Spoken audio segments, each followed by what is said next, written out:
And we're live. Welcome back to the LOOPCast. Today joined by Erica and Josh.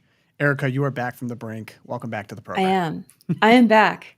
I feel like Dante emerging from the inferno where all the senses torture you and are the source of misery to the gates of Purgatorio where now I start to remember the beauty of sight and vision and taste and smell.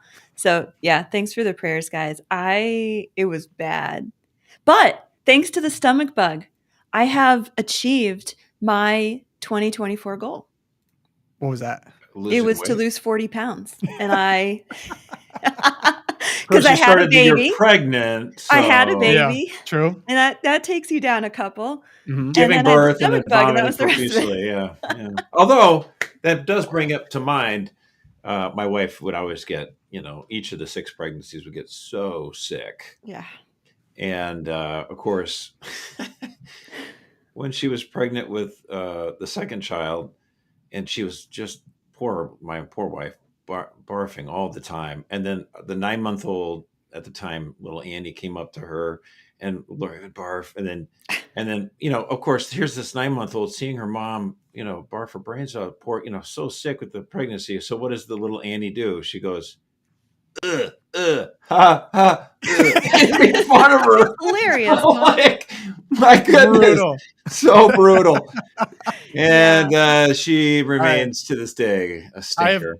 2 points. 2 points I would like to make on this. Erica, that's got to be the most Erica way to announce you're back from being sick is a Dante reference. Number Oh, yeah. one. Number I'm down. two, there's a great video out there, and I was just showing to my pregnant wife as well, of it looked to be maybe 1.5-year-old, 2-year-old, had somehow got a hold of a whistle, and it was a video from a woman. She's like, just got done throwing up, very pregnant. She turns it around, and this little 2-year-old's just boop, boop, boop, just like probably 2 feet away from her the entire They have time no she's throwing up in the mercy. toilet. And my son, he has a little Thomas the Train wooden whistle, Wow. and he's right there as well. I mean, Oh, he's man. ripping that thing. Doesn't matter. Wife sick, wife tired, doesn't matter. Whistle's Got to ripping. make the whistle go.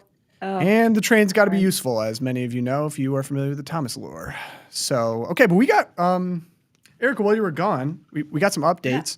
The Italians are in hot water.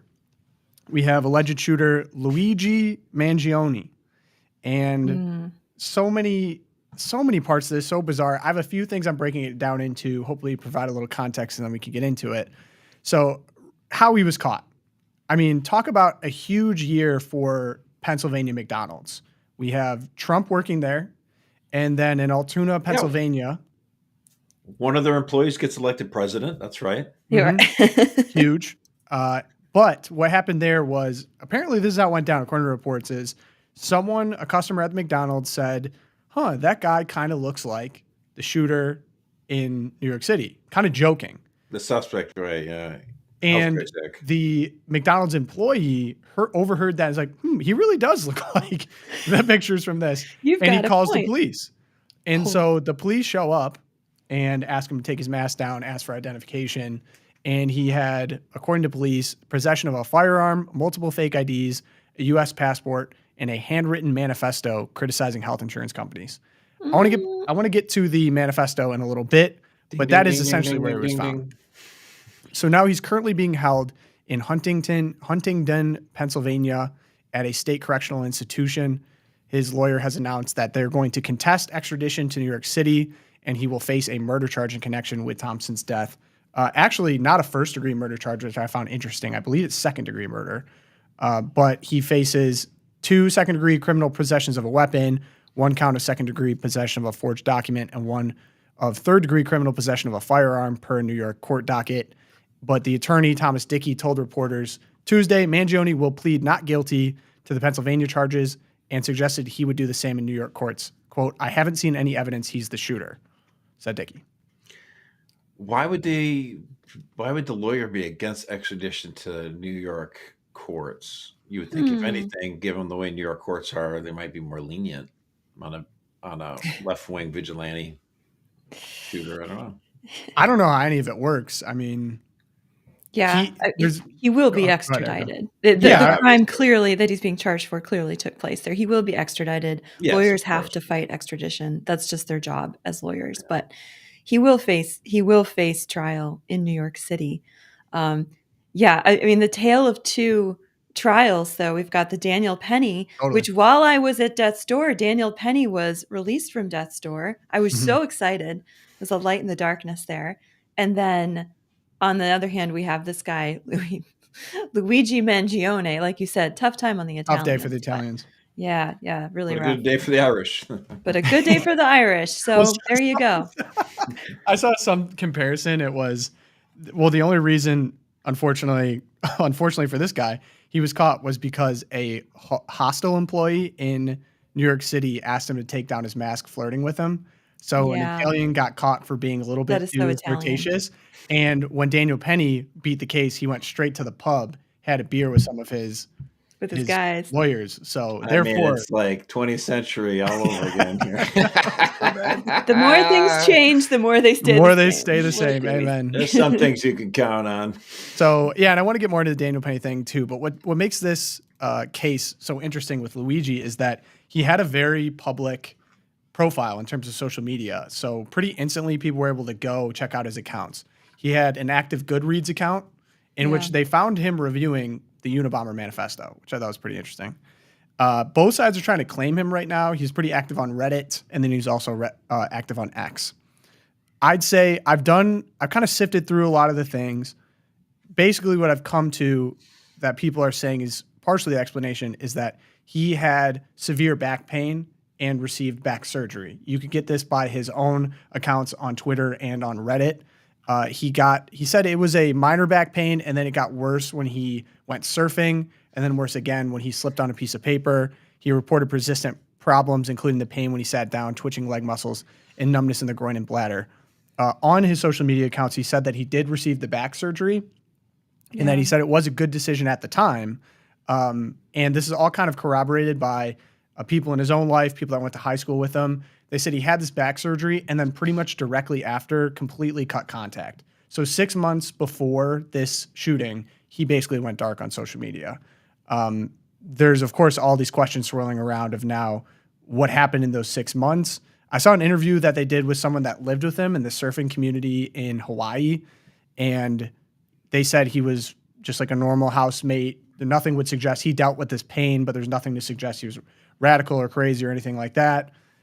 His parents didn't know where he was. So they actually reached out to San Francisco where they thought he was living and were like, hey, we can't find our son. We haven't been able to make contact with him for 6 months. The family sends out prayers to Brian Thompson and his family. They seemed shocked by it all as well. But I have no doubts that this is going to be an explosive trial. I have a video here of him actually right outside the courthouse, I believe. It's completely out of touch. And it's insult to the intelligence of the American people. So it's kind of hard to hear there for audio listeners, but he's going to court and he's yelling, "This is an insult to the intelligence of the American people," as cops dragged him inside. He's even suggested that there's potentially evidence that's been planted on him. He didn't know anything about the foreign currency that he had on him. The manifesto is out, and we can get into that a little bit. Let me grab. Yeah, the Go ahead. manifesto, of Meantime. course. I mean, we know more about this guy. I'm not the only person to make this comment online, but we know more about this guy than the trans person that shut up a Christian school. Totally. We still have no idea what the hell happened in Las Vegas. The guy massacred a bunch of people at a concert. I mean, we just, Well, or the shooter who almost took out Donald Trump in July. And Totally. it's very odd that we know so much already. Yeah, it's like our law enforcement agencies decide which shooters we get to find out information on. You know what I mean? That's exactly what it is, Josh. Seems I mean, like even in his manifesto here, as you can see, he starts it with, "To the feds, I'll keep this short because I respect what you do for our country." Classy. Interesting.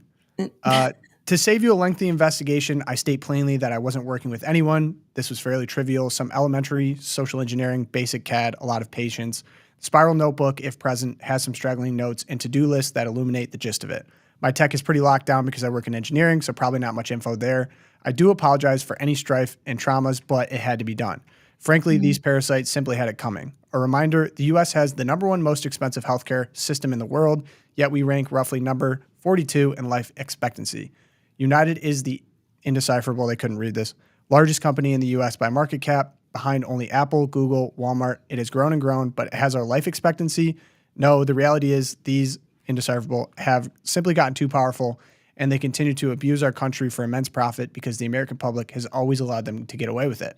Obviously, the problem is more complex, but I do not have space, and frankly, I do not pretend to be the most qualified person to lay out the full argument, but many have illuminated the corruption and greed, e.g. Rosenthal and more, decades ago, and the problems simply remain. It is not an issue of awareness at this point, but clearly power games at play. Evidently, I am not the first to face it with such brutal honesty. No, I am the first. Hey, I am the first to face it. Yeah. I mean, a couple of comments on the manifesto. I've been thinking a lot about him. And Peachy Keenan over on Twitter had a really interesting thread, then she put it on her Substack, about the role that intense pain seems to have in this thing here. So the manifesto, what you just read, it's very broad strokes and kind of, there's this massive problem and I'm the only one to take a bold stand and, well, shoot someone about it and really kill the head of this terrible company. And I'm the only one brave enough to do this. But when you actually go back to the pattern of the last 9 months that we know about him so far, it really seems that his decision to take this drastic and horrible step of personal violence against this guy, it stems from this experience of intense back pain where he goes in for this surgery. He says it's livable until he goes in for the surgery, which it looks from the photographs that he posted online like a spinal fusion. There's like 5 pins in there. Brutal. And it went horribly wrong. It's a risky surgery. Like for as someone who knows people who have back pain who've considered it, it is a risky surgery. It's not guaranteed that it's going to help. And often sometimes it goes terribly wrong. And it seems to have in his case.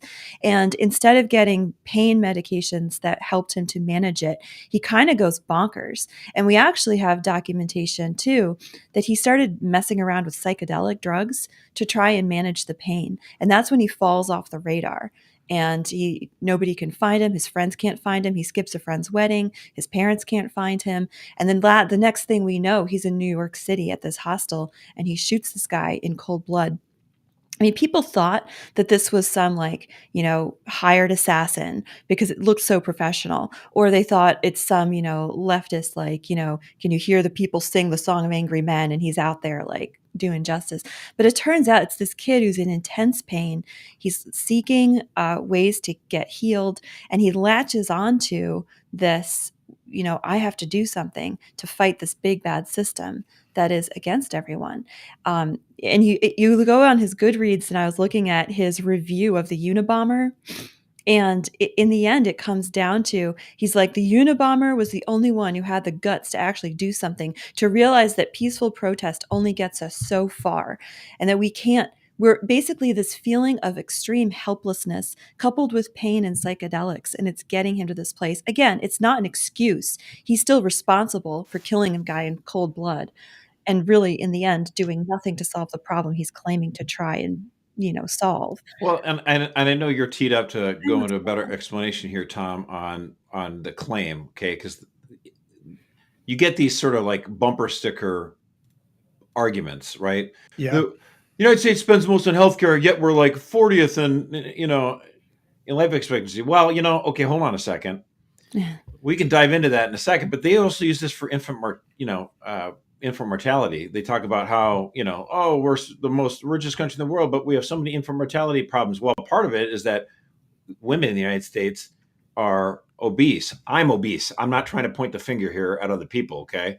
But that does a factor on the statistics. So it's like, well, there might be reasons why it's, that this is the case where our life expectancy isn't the best, because, and I got to do something about it myself. I'm looking right here at the mirror, life expectancy in the United States has suffered because of our chronic, so many people in the United States are obese. I mean, these are reasons why. I mean, it's not like, hello. And so, of course, if it, and we have the wherewithal to try to spend ourselves to a better health.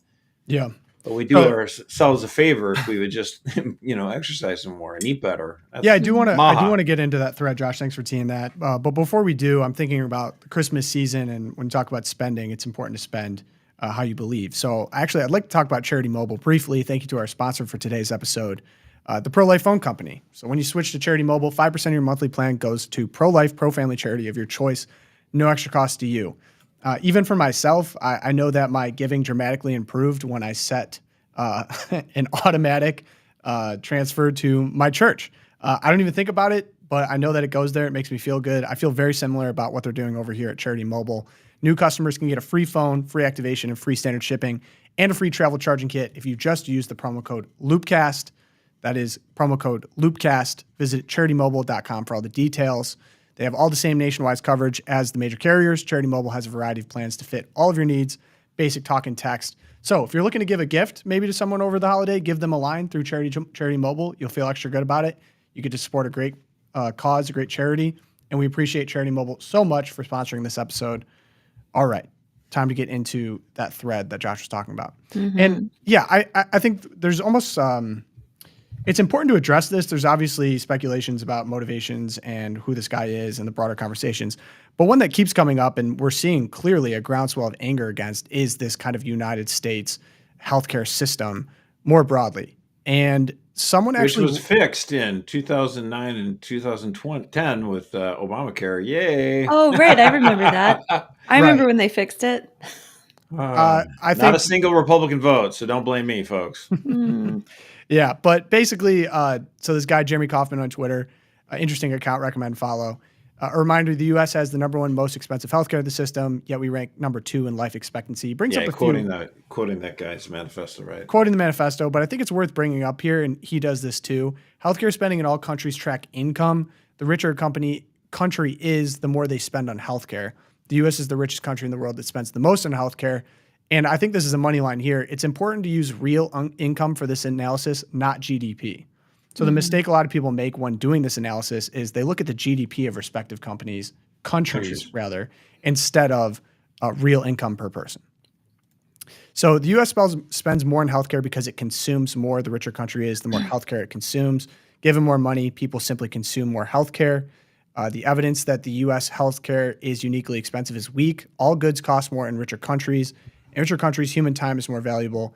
Does healthcare in the U.S. cost more? Yes, but not in any way that wouldn't predict it by its wealth.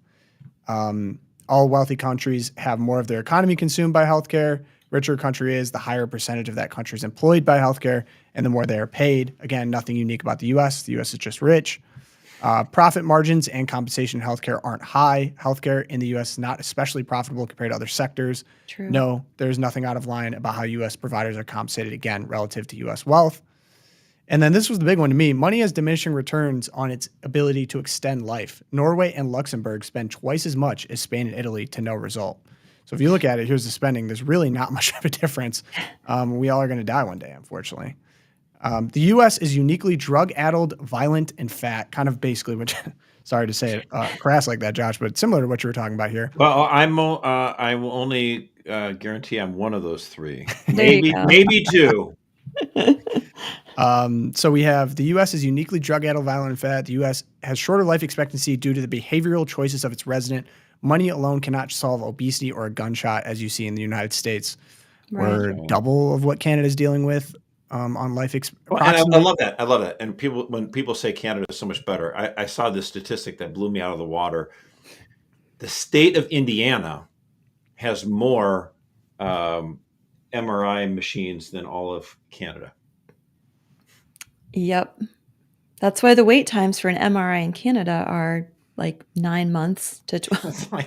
Well, someone they don't spend more, thankfully. Yeah. Where was that? Someone brought up too, like on cancer rates in the United States, like cancer care in the United States is actually uniquely excellent because if you have you will get treatment much faster because it is kind of a quasi-privatized opportunity. Whereas if you go to Canada with universal healthcare, they'll just let people wait. And by that time, the cancer's metastasized and there's no...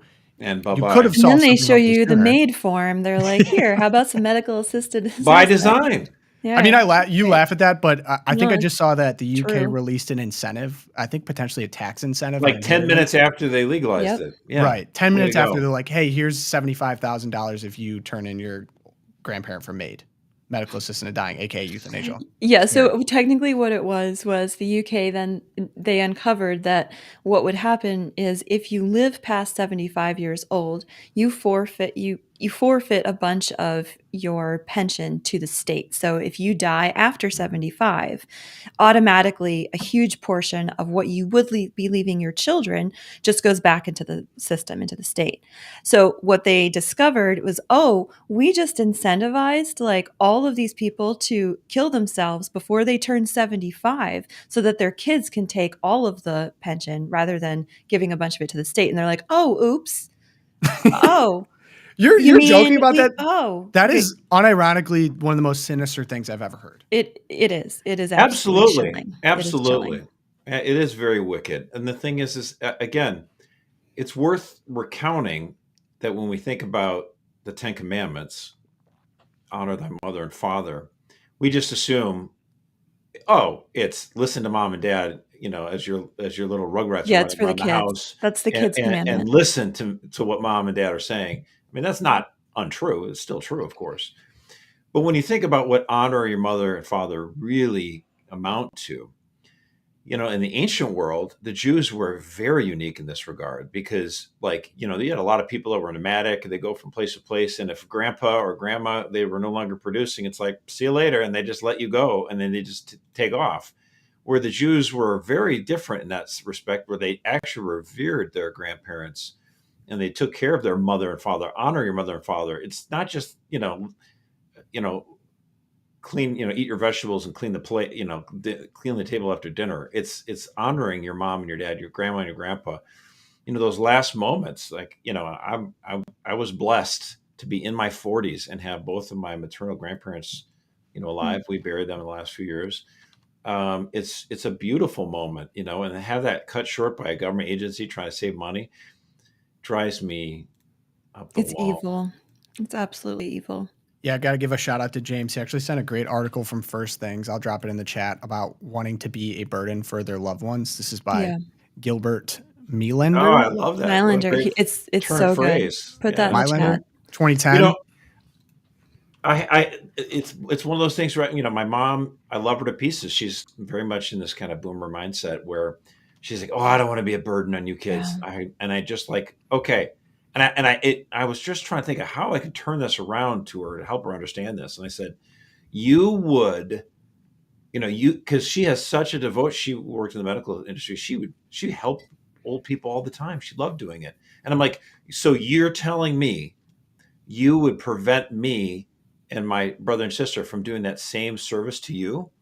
Mm-hmm. Like you would deny us that ability to show us our love for you by doing that? And it was only then it kind of dawned on her that, giving her some sort of pill and knocking her dead was not the right answer. Oh, I'm so glad you said that to her. It's like, There's a great line in the article that I'm still kind of chuckling about. It said, the first thought that occurred to me in my musings was not, I admit, the noblest. I have sweated in the hot sun teaching 4 children how to catch and hit a ball, swing a tennis racket, shoot a free throw. I've built blocks and played games I detest with and for my children. Amen. I've watched countless basketball games made up largely of bad passes, traveling violations, and shots that missed both rim and backboard. At the end, why would I not be a bit of a burden listening to the concerts? Oh my goodness. Oh man. Of course it gets much more profound and sweet at the end, but I just could not stop laughing. I'm like, yeah, I've sat through some pretty brutal basketball games myself. The pain. Oh man. But anyway, a couple last points on this. And again, I think on Monday we covered more of the social contagion of him kind of becoming a hero. One thing I thought was interesting is we already have mugs, hats, holiday sweaters up available with the lines deny, defend, and depose. Oh, so people are already cashing in on merch on Etsy, and they can't technically stop it. I think they can stop it if his name's on it, but they're like, this is a phrase that's just, Yeah.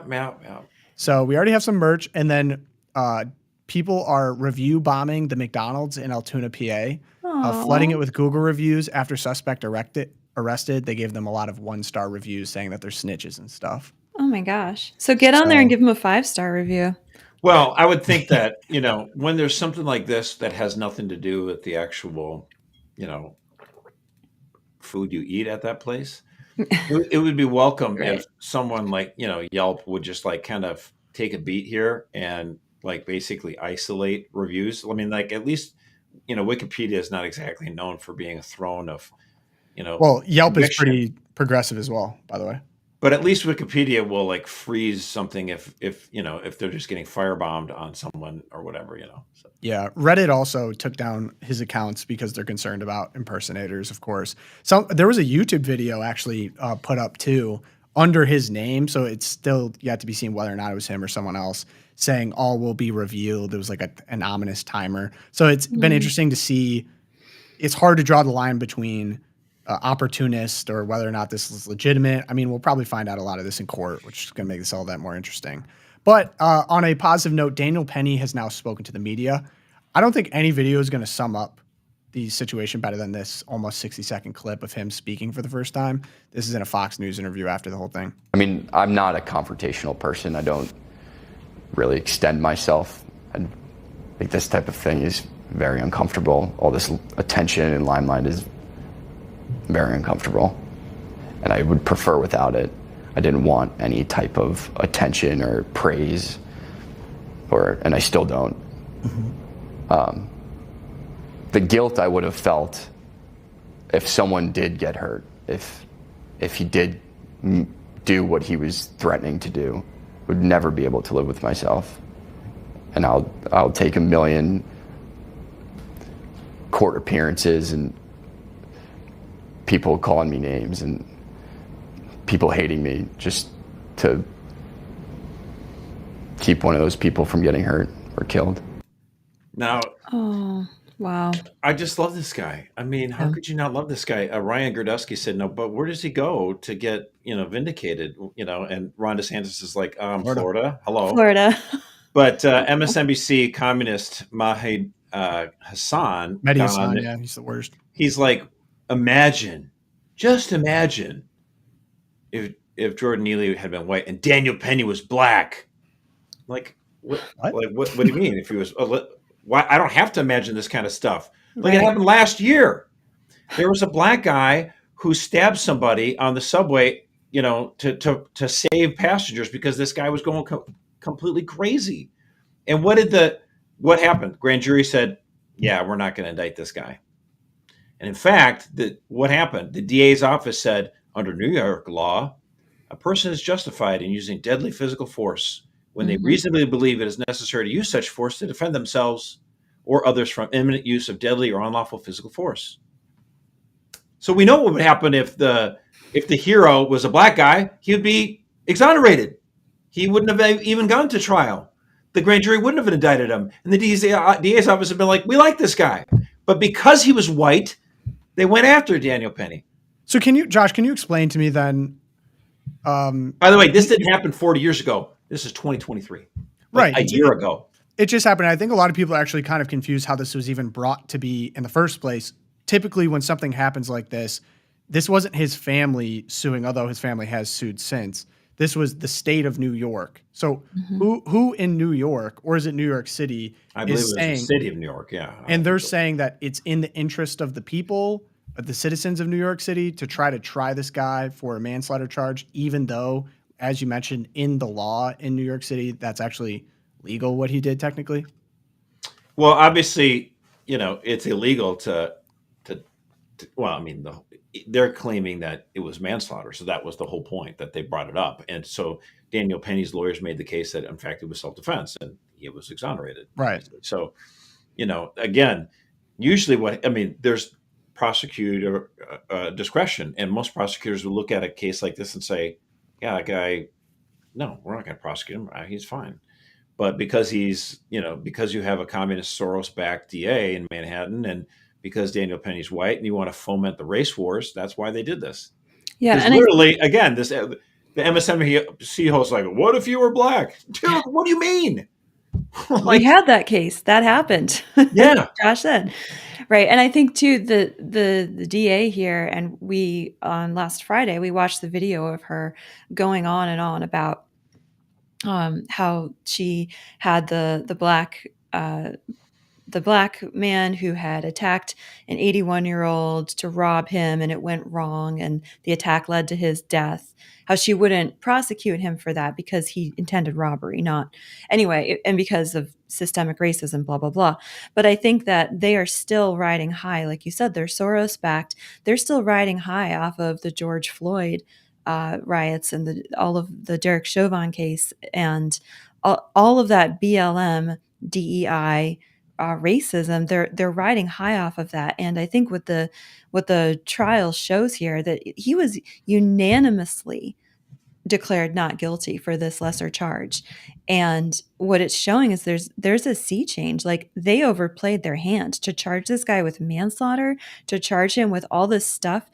And these New Yorkers on the jury, God bless them, like they didn't fall for it. They were not intimidated by all the Black Lives Matter protests going on outside or the media frenzy over, evil white man takes down poor Michael Jackson impersonator on Subway who just needs help. They weren't swayed by that. Yeah, street artists. That's all they try to say. I mean, like Oh, I know. They were ACLU. like, he's sympathetic. They ride the subway too. Yeah, Exactly. So Yeah. the ACLU put out a tweet. Jordan Neely deserved basic human rights, a safe place to live, enough to eat, and access to mental health care. He should be alive today. And But this is what I love about all those X, things. right? X, Yeah. reader context, hello, I love as this. part of a plea agreement with prosecutors after he punched a 67-year-old woman in the street in 2021. Jordan Neely was given free access to stable housing and health care at a treatment facility in the Bronx. He abandoned the facility after 13 days. Right.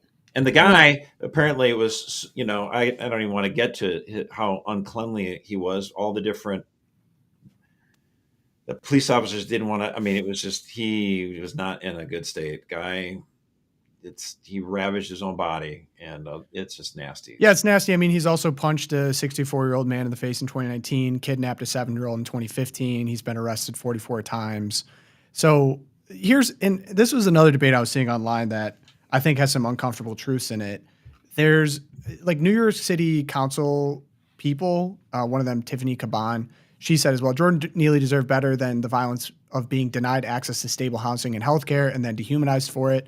Jordan Neely deserved better than the systems that allow for and justify extrajudicial white supremacist violence against Black people. White supremacy. I've seen a lot. Well, the NAACP and BLM all said the same stuff, but Right. they're saying that the answer is more funding. Like we need more mental health care. We need more housing for quote unquote. Give the regime and the people. NGOs more money. Yeah. Now, again, Jeremy Kaufman had a thread on this, and there was actually a study done in San Francisco. In the San Francisco Chronicle, again, not a conservative institution. They covered what happens when you give homeless more housing, when you do these kind of studies. As Josh was saying, they live in squalor, they fight and kill each other, they die of drug overdoses, they get evicted for failure to follow basic rules, and they threaten and abuse staff. This is all out there if you want to go check out the San Francisco Chronicle. I think an uncomfortable truth here is that in order for the public, clearly Jordan Neely, it was funny, there was even a moment during the trial where the prosecutor asked, what made you act? Why did you feel like he was threatening? What gave it away to you? Why did you then decide to do what you did? And he said the words, "I'm going to kill someone on this train. I don't care if I go to prison." Direct quote, made me step in because there's women and children on the plane. I even saw a video this morning of another guy threatening people in the subway. There's a certain percentage of people, like there's a difference between, I saw a comparison of like street people and homeless people. A homeless person is someone that lost their jobs living in their car. They can be helped by these type of services. People that are punching people on the street, kidnapping children, threatening to murder workers, they can't just be in these housing conditions. They need to be institutionalized. They need to be taken off the street. And clearly because Jordan Neely's own father, whatever his deal was, he couldn't take him in, he couldn't take care of him. The hard truth is there's people that just need to be off the street. They need to be in complete confinement and because they're a danger to society. And Daniel Penny was a actually, ironically, a product of the system being thrown at someone and having it unfairly be applied. He had to act because the system could not take care of individuals who were a threat to the common good and riding on the subway. Right. And he got the book thrown at him because he was white, obviously. Right. And now he has to go be public when clearly after this video speaking to the press, he doesn't want to be public. I mean, I've never seen a more humble, meek response to you triumphantly get out of this unfair prosecution. He could be screaming at the world. He could be talking about how racist everyone is. Instead, he just kind of humbly says, I'd do it over again if I have to. I couldn't live He with acted myself. more saintly than I would have. I'll drop the Chronicle article in here for people in the chat who are curious as well. Very interesting. It's a problem. And also to add, illegal immigration in terms of the mess our border's been in has not helped this situation at all, No. specifically in New York City where there's tons of people in the street. We don't even know. They don't even have identification. They're not Americans. We can't deal with them properly either. So Well, it's the just where it's Sorry, I was going to say tons of people in the street and the influx of easy access to these crazy psychotic drugs. So Yeah. that's another one. And I think that the San Francisco article, and this has been a problem with the mental health crisis and homelessness for so long. I mean, the problem goes back. I think there's several threads in which our country has failed. Jordan Neely's, and again, I'm not saying that like it's not his fault or like he didn't have agency at any point, but there's the whole the breakdown of the family, especially in the Black community, that goes back. His father, who is now suing and saying how much he missed his son and all that. Like, I understand the sentiment of missing your son, but you've been out of your son's life his entire life. You never married his mother.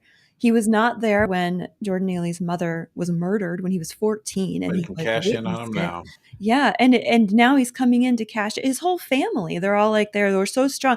Black family is so strong. You're like, this is not a good testimony of the strength of Black family that you only show up at this point. And the reality is, the civil rights movement, for all of its good intentions, it was so infiltrated by cultural Marxism that it took along this desire to tear down the nuclear family, which was the only thing bringing Blacks up and out of the age of segregation.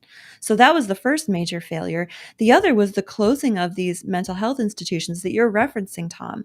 There's nowhere to put these guys now because we closed them all down starting in the 1950s and 1960s when, again, the civil rights movement comes along and with the Marxist infiltration starts to say things like, we could take care of all these mental health guys in our communities. Kumbaya, we're just going to sit around, smoke, listen to the Beatles, and we can take care of people with mental health issues. We can't force them to take treatment anymore.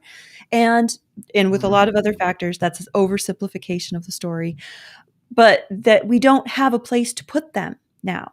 I have a crazy story on that, low key. Oh, Josh does too, apparently. Well, I was just thinking maybe instead of having the FBI infiltrating and spying at Catholic churches, we could send them into cities like New York and get rid of these vandals and criminals off the streets. Just an idea. I'm going to call Cash Patel. Cash. But before we move on, you mentioned that these mental institutions, many of them shut down in the 50s, 60s, and then you're not exaggerating when you said they were just turned out to the streets. Like people left the institutions and they were literally ACLU freed them. So I actually shot a wedding in a former mental institution turned wedding venue in Indiana. And let me tell you, what? It was ominous.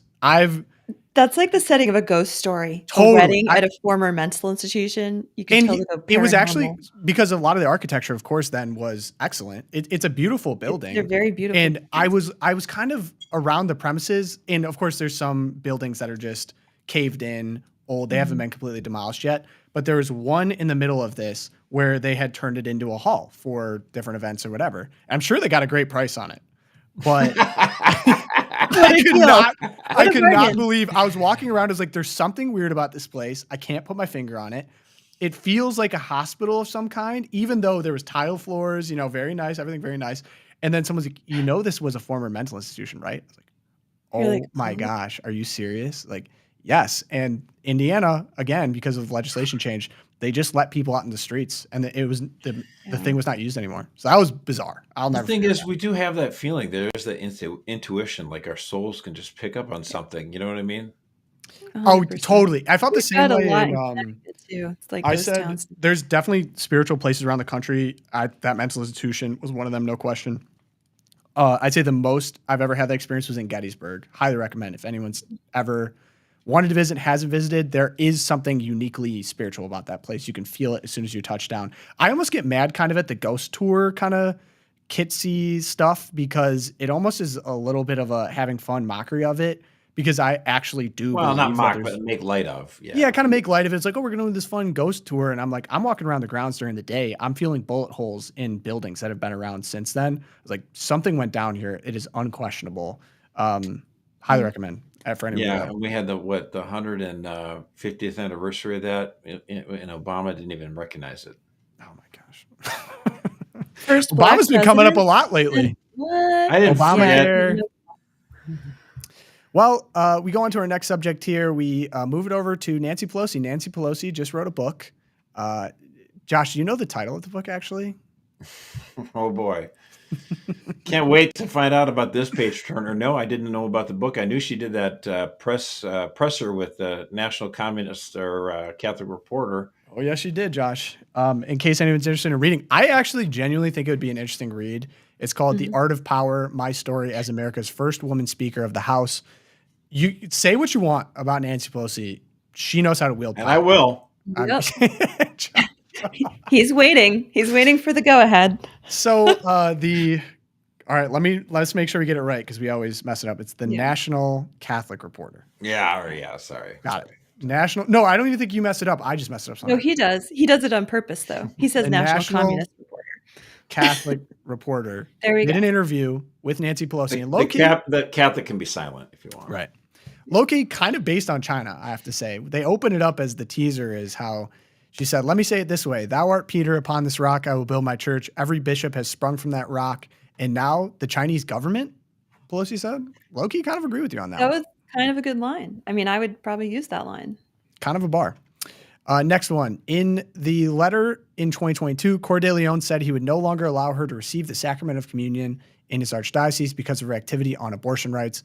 Pelosi told NCR that the sacramental ban Quote, didn't unquote, shake abortion her rights. devotion. Quote, I received communion anyway. That's his problem, not mine, she said. My Catholic faith, Christ is my savior. It has nothing to do with the bishops. Whoa. That's a turnaround from the China statement. Little turnaround. That's the art of power. That's exactly what you're witnessing right there. I love Art it. of power. That her faith has nothing to do with bishops. So you're a Protestant? I mean, what is that? That's delightful. You just said the rock of the church is St. Peter. I think your faith has a lot to do with bishops. Yeah, I mean, and again, it was just that he had asked her not to present herself for communion. It's not like he said, don't go to church anymore. Like, please, just don't pretend like you're in full communion with the church when you proudly call for child murder. Just kind of a bad idea. Yeah. So, I mean, it's kind of chilling, like, to me, to see someone this old. She is old and decrepit. Like, the woman is she's about to see God face to face.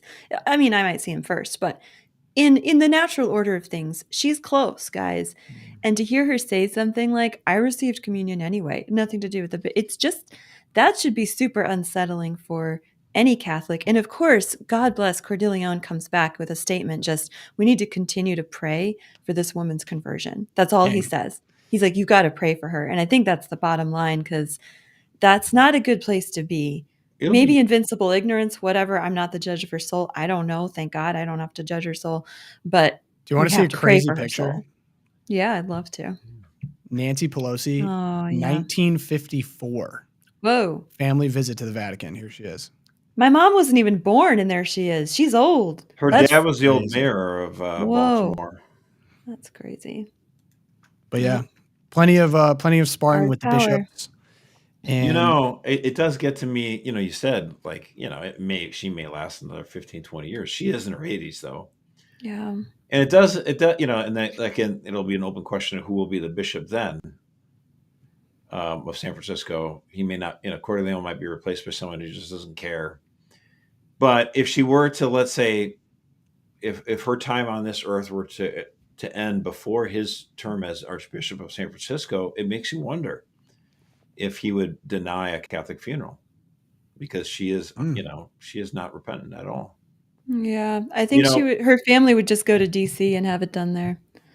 Yeah, Gregory would probably do it. we'll see. Who knows? I mean, it gets dicey. I Yeah. don't know. We'll see. I mean, there was a guy named Lander Perez who was in Louisiana, and in the '60s, the Catholic schools in Louisiana were also racially segregated. And finally, the Archbishop of New Orleans is like, we got to end this.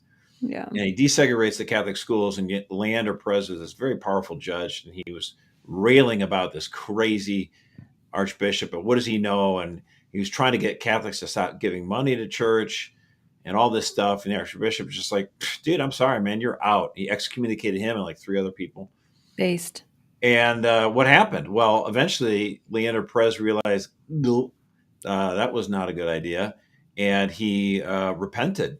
Which is the whole point of public declarations of excommunication. That's the whole point. And he is to got a invite Catholic repentance. funeral when he died. Yes. Yeah. Praise the Lord. That's the best possible outcome. Although it has a medicinal purpose. Like, Yes. again, like the idea, like the Catholic left likes to say, oh, you're just exercising raw power. It's like, no, it's medicinal in its nature. You want communion. We don't have communion now when we have high profile Catholics saying, yeah, go ahead and murder babies and we'll pay for it. Yay. No. Josh, but I just really have a hard time believing. I mean, even in the memoir, she's talking about her clashes with Catholic bishops, particularly during the negotiation months of the Affordable Care Act. Again, Obama comes back up, accusing them of distorting the truth about abortion provisions in the bill. Recalled a painful call with Cardinal Francis George, maybe one day saint, who knows, March 2010. The president of the U.S. Bishops Conference at the time, George cut her short, saying that I'm only willing to talk if you're not calling about killing unborn babies.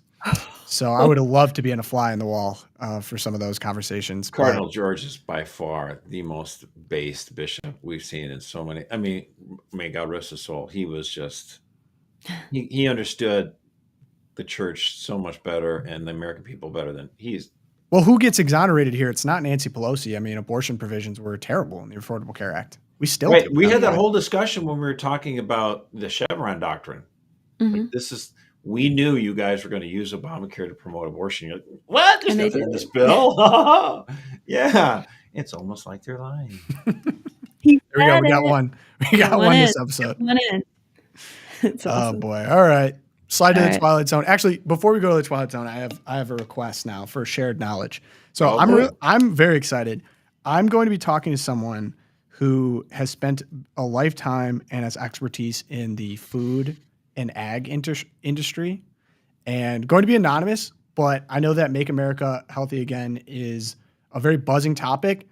And so when it comes to seed oils, food dyes, everything like that, I'm going to ask her all of my questions. So if you have questions that you would like me to ask this individual, I just think it's really interesting because the MAHA movement is big right now. And I see like 3 players. There's the consumer, there's the regulators, FDA, et cetera, government. And then there's the companies that make our food. And I'm going to now hear for the first time, really, the perspective from someone within the companies that actually put the food on our table. So if you have any questions specifically. I do. Yeah. It's not much a nutrition thing, no. But like, I think one element of the MAHA movement, which I think is so good, I wish they'd also incorporate a little bit, would be mixed living environments. Like Rosie sent that video to all of us here in the LOOPCast, and it was actually from a couple years ago. CNBC did this like 9-minute report, and I loved it. It was about this mall in, I think it was Rhode Island or something like that, that was shut down. There's no, hardly any retail anymore. So they took the 2nd and 3rd floors, made them all into apartments, and they're tiny apartments. They're for people who are like in their 20s, or maybe they're retired, because you only get like 400 square feet and you only have a window into the open area. It's not like you have an open, and all these zoning regulations. But the thing that they interviewed this young woman, and she loved it because she's like, I got my own space. It's pretty affordable. And then I can, if it's snowing outside, it doesn't matter. I can just go down to the 1st floor. I can go to the bookstore. I can go to the grocery store, all this other stuff. And it was like so delightful. And it's like, I actually wish we had more sensibility about that in terms of the way we do planning for cities. Like, I love the automobile, of course, and it provides a lot of independence. And I live in a very rural area. There's no way I can live without a car. But we should have more mixed living environments where, like, you can live and work and, have like European cities, Yeah, basically. European. exactly. And actually then people would walk a ton more. And I love the fact that I live in a small town, but we do have actually a functional downtown where there's shops and you can walk around and that kind of stuff. So, Okay. And then the second one is I'm talking to a Bitcoin expert. Whoa. So for all the crypto heads. okay. Yeah, I know nothing about this stuff. I know. I'm So- pumped. And both of these people listen to us, which is crazy. But What? the Guys. big time Bitcoin Okay. expert, he's going to make a Catholic case for Bitcoin. If Oh, you have wow. crypto questions, not to brag, I have some money in crypto, but that's a flex. You're happy Invested right 3 now, years though. ago. You're and going I to held interview this on to it. guy? I'm going to interview him. Yeah. I want to Okay. hear about this stuff because I need to know more about it. Yeah, I need to out of the loop understand on All it. right. Tom's Curiosity Tour might become a new segment for like Yeah. maybe weekends or something. If you are an expert in industry and you would like to talk, I'm here. So email me. I like to talk. LOOPCast@catholicfight.org. Leave questions. You can email me the questions. You can leave them in the chat here. I'm going to bring them. I'm excited. I'm just a curious dude. I love All it. right. I love it. All right. Twilight Oh. Zone now. Next up, Sweet. Josh. Okay, so you'll never guess who the Ronald Reagan Foundation gave an award to. Now, Ronald Reagan talked a lot about peace through strength. So the Ronald Reagan Foundation decided to give an award, a Peace Through Strength award to Oh, no. Donald Trump. Secretary of Defense Lloyd Austin. That's What? right. Yes. Oh my gosh. Eric almost Wait, fell out of her chair. I mean, this is just amazing how far an And organization- Mitch. and Mitch? I'm not Is going to that get right? into Mitch McConnell because I'm guessing they did Mitch McConnell because he gave so much money to Ukraine. Yeah, good guess. And this You love award someone. is all just about like they must have got the the defense industry to sponsor this award or underwrite the whole event. Yeah, right. But Lloyd Austin. my God. Austin. So there's an organization called the American Accountability Foundation, and they sent a letter to Pete Hegseth. Hey, we're encouraging you. We hope you get confirmed. By the way, there are like horrible people in our military right now because of the so-called leadership of Lloyd Austin, and they identified like 20 high-profile generals in all the different armed services and how much they promote, DEI, which is just evil, racist, anti-white stuff. And again, so kudos to the American Accountability Foundation. They did a whole 20-page report. You can look over all this stuff. Oh, nice. New York Post covered this, just kind of highlighting how we have these generals that are just like Air Force Lieutenant General Rebecca Sunkist, who said it was so great to speak with Atomic Pulse on my experiences being an LGBTQ person in the nuclear and national security space, mentorship and outreach and representation, all that matters. And all the different rainbow flags, it's like. Okay, Josh, Tony makes a good point here. Reagan responsible in a lot of ways for the modern military industrial complex. Okay. Makes sense. We did build up our military. My father served in the United States Navy, and he was reserves during Carter administration and then into the Reagan administration. My family were all pretty much, my mom and my dad were Democrats, but my dad loved Reagan even though he didn't vote for him, because he goes, let me tell you something. It did make a difference. He increased pay. There's a lot of soldiers, sailors, and airmen that were on food stamps under Carter, and Reagan gave them great pay. And he did build up our military because we were, I mean, it's easy to say now, he built up the military. Why do we need that for? I mean, hello, we still had the communist, Soviet Union empire, and they were still on the move. And Reagan finally just bankrupted them. They couldn't compete.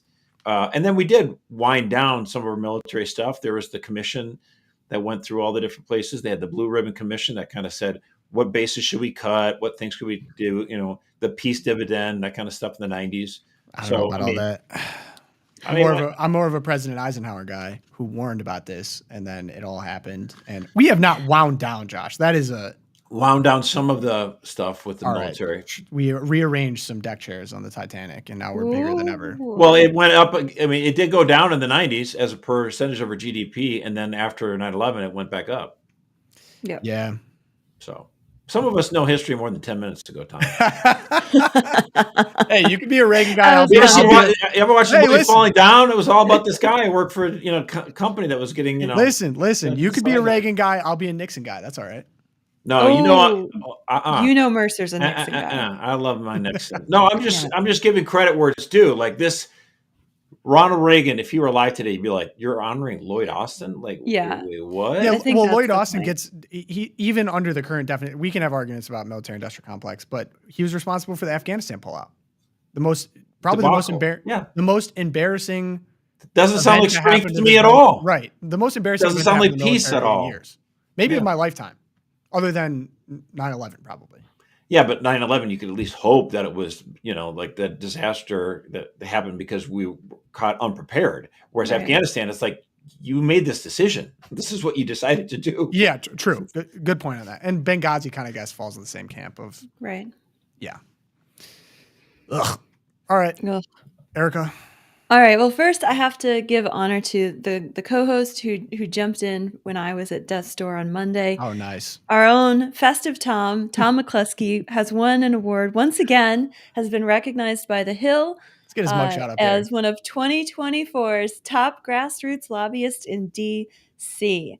And the award is for lobbyists who are the best in the business and have been go-to advocates during a year defined by unprecedented political events, blah, blah, blah, blah. Basically, Tom McCluskey is the best. We are proud to have him here at Catholic Vote, and I'm so honored that he is my stand-in on LOOPCast. And some people when are asking I'm what out. DC stands for. It's just a district of crooks. That's what that's. That's right. That's what Tom that's a Thomism. Is this actually a good thing? The Hill calling you a top lobbyist? Isn't that kind Yeah. of Hey, they go an for insult? everyone, even people who disagree with them. They put them up there. It's most effective at getting his job done. What they basically do is they ask a bunch of people on the Hill, left and right, like, who are all these different people, and it's bipartisan recognition. Like, yeah, no, game respects game. So Yeah. So it's a good thing, and I just wanted to. I put still that wonder out at this there. point, do people really know who Tom McCluskey is? Because I feel like every episode he'll put his name as Festive Tom. I call him Tinfoil Tom. Like, there's half the audience that probably thinks he's a just Capitol like Hill ninja. You're not supposed yeah, to see right. how He just works. hangs out. Yeah, right. What exactly do you do here? All right, but my real Twilight Zone. It's not really Twilight Zone, but I'm a fan of Rob Schneider. Rob Schneider. He's a funny guy. He is now devout Catholic, right? He's Catholic, into. yeah. Well, he into sends his kids faith. to Catholic school, and he's thinking about getting more involved. There Public we go. conversion. So come on, it's really jump on in, Rob. The water's warm. But he had a fun announcement this week that I just wanted to share with everyone as the token woman on the podcast. I don't know Okay, if here you we can go. play that one. Okay. Oh, you want to play it or you want the? Oh yeah, go ahead. Well, there's the No, no not that apologies one. media. No, that's okay. I have it though. All But that right. was him saying It was the suggestions top for the link. name. Okay, the big announcement. What's happening? Well, no apologies, media, my new company. We're going to do a all-ladies talk show that won't be like The View. Is it the opposite of The View? It could be, but we're just going to do a show that it'll be the opposite because this will be entertaining. Okay. It'll be funny. We'll have funny women on it. They're going to tell jokes and have funny stories and health and wellness. Is the idea to go after The View at the same time slot? Are you going, it's a competitor? We're going to compete with them, yeah. I don't know if it's the same time slot. We're not going to announce who's doing the show yet, but that's what's happening now, and it's official. So now we're moving ahead. Give us a timeline. January, we're going to start shooting shows before the inauguration. Are you talking? He's going to slaughter The View. I'm just going to say it right now. This show, the ratings are going to totally bust The View. But Rob, have a little mercy, because if The View goes bye-bye, where am I going to get my fodder for the We still have MSNBC. We still have CNN. well, not for long. They're on their way out. Man, their ratings are terrible. I think it's underestimated how much of their viewership is hate watching. There's this guy on Twitter, Nicholas Fondacaro, shout out to him. I'm not exaggerating. Like, part of his job is just watching The View every morning, clipping it all up, and then sure enough, one or two of them will go viral because they'll say something insane, and everyone's just like, "What?" So, how much of that viewership is actually? Yeah, and then so Peachy talks about this all the time. Peachy Keenan, our California correspondent.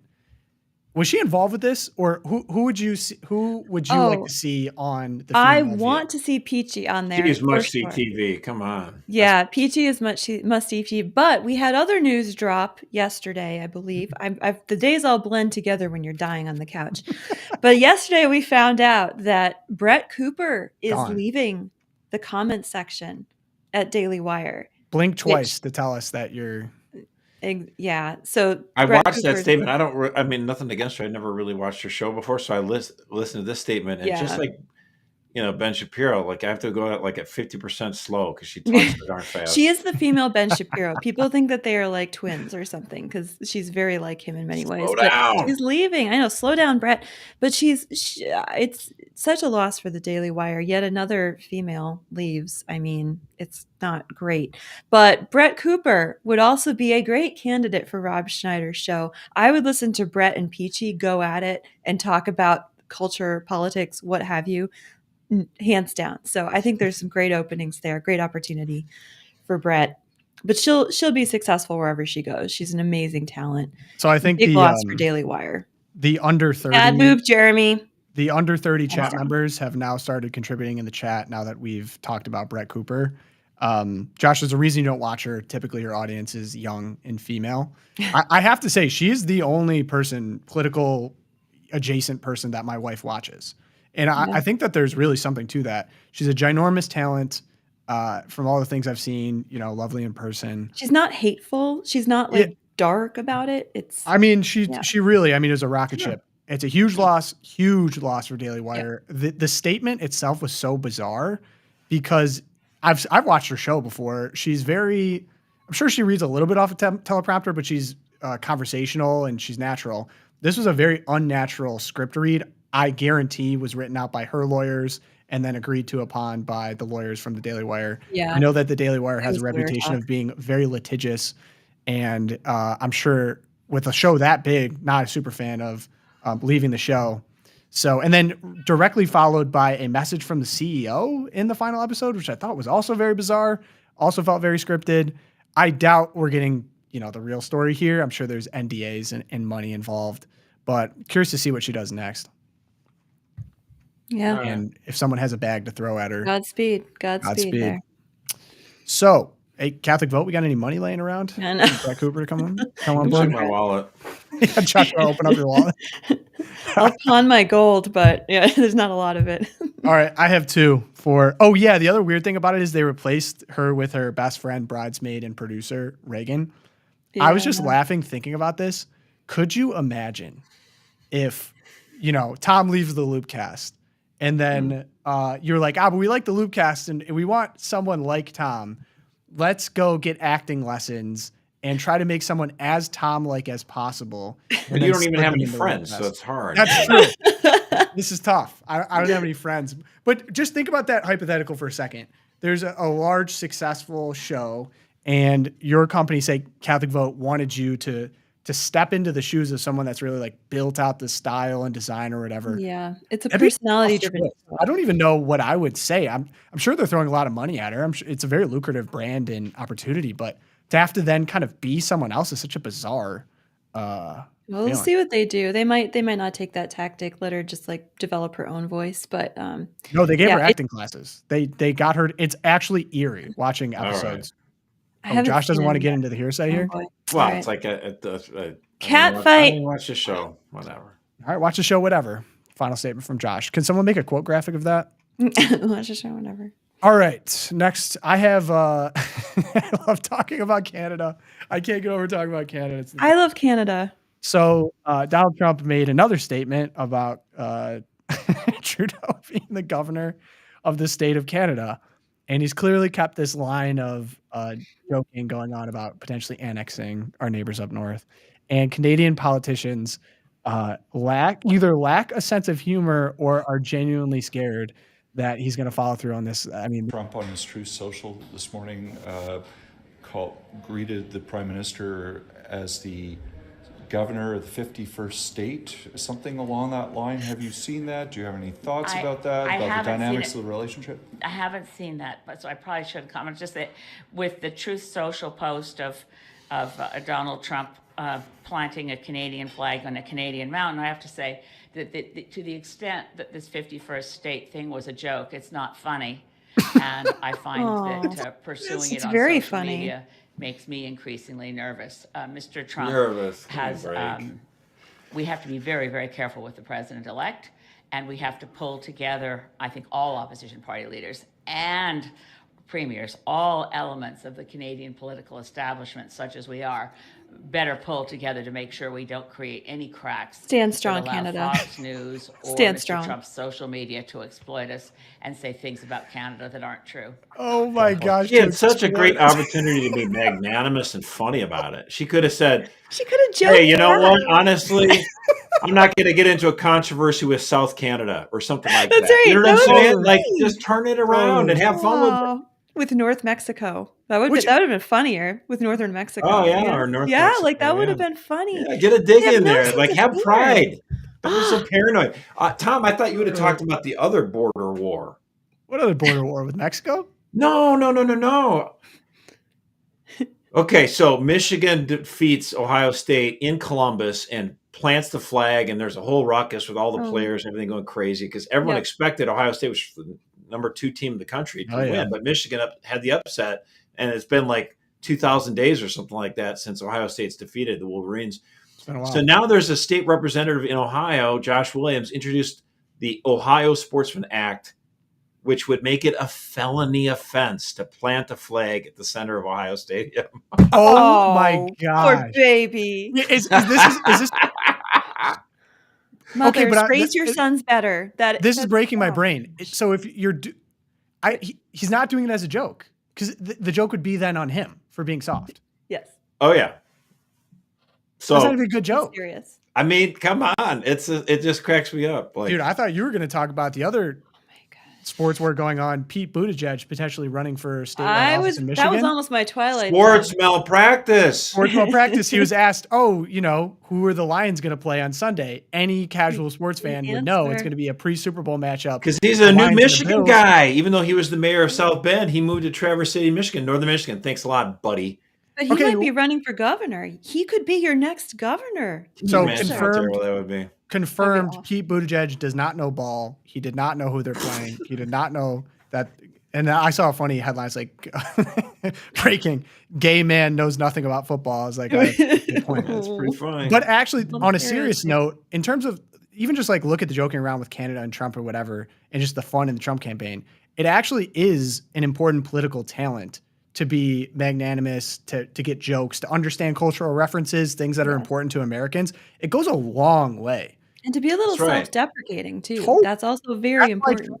Resonates. Nancy Reagan was really good at that. So Hillary Clinton was born in Chicago, and then she married Bill and was the first lady of Arkansas for many years. Then she's first lady of the United States, and then she decides she's going to run for the Senate in 2000, not out of Illinois, but out of New York, like because she had a layover flight at LaGuardia, I guess.